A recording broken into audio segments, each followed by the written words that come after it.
آپ نے اخبارات کے حوالے سے بات کی، تلخ حقیقت ہے، ہوتا ہے ایسے۔ اصل میں وہ بیانات ہیں کہ جس سائڈ کے بھی آ جائیں دوسرے کا موقع بھی چھاپنا پڑتا ہے، چھاپتے ہیں۔ میں کوشچن کرنا کبھی آپ نے ہمارا موقع تو کھل کر نہیں چھاپا۔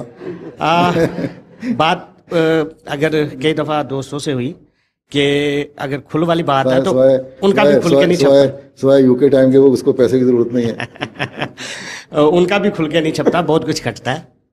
کبھی آبزرویشن کے لیے آپ آئے، کسی کو نمائندے کو بھیجے، میں دکھاؤں گا۔ میں اپنے حد تک کہہ رہا ہوں۔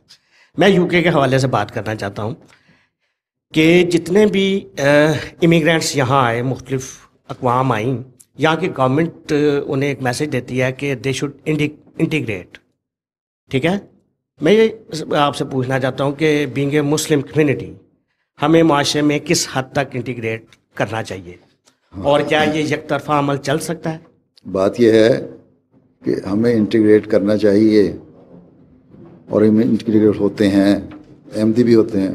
میں کہتا ہوں تم لوگوں کو، احمدیوں کو بھی انٹیگریٹ ہونا چاہیے، لیکن اپنے مذہب کے کو قربان کر کے نہیں، ٹھیک ہے۔ جب یہاں مذہبی آزادی ہے تو مذہبی روایات کو قائم کریں، ٹھیک ہے، اور ان روایت کو رکھتے ہوئے صحیح جو حق ہے مذہب کا اس کو ادا کریں۔ یہ نہیں کہ زبردستی اپنا مذہب بنا لیں، وہ دیکھیں جو قرآن دیتا ہے۔ تو جماعت احمدیہ کو میں سمجھتا ہوں ہم تو پورے انٹیگریٹ ہوئے ہیں اس نظام میں۔ یہاں کے تعلیم کا حصہ بھی ہیں ہم، یہاں کے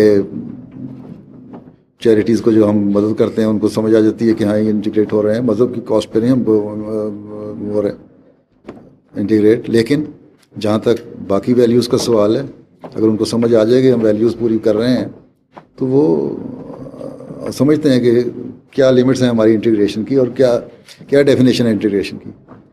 اگر یہ انٹیگریشن ہے کہ تم منی اسکرٹ پہن کے اور چھوٹا نکر پہن کے پھرنے لگ جاؤ اور تب تم انٹیگریٹ ہو جاؤ گے، تو یہ غلط ہے۔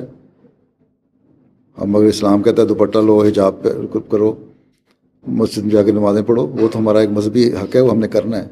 جس چیز کی قرآن نے کلیئر کٹ ہدایت دے دی ہے، مثلاً پردہ ہے، حیا ہے، اس کو بے حیائی کو اگر پھیلایا جائے تو انٹیگریشن تو نہیں ہے وہ تو ان کو اگر آپ سمجھائیں، ریئلائز کر جاتے ہیں یہ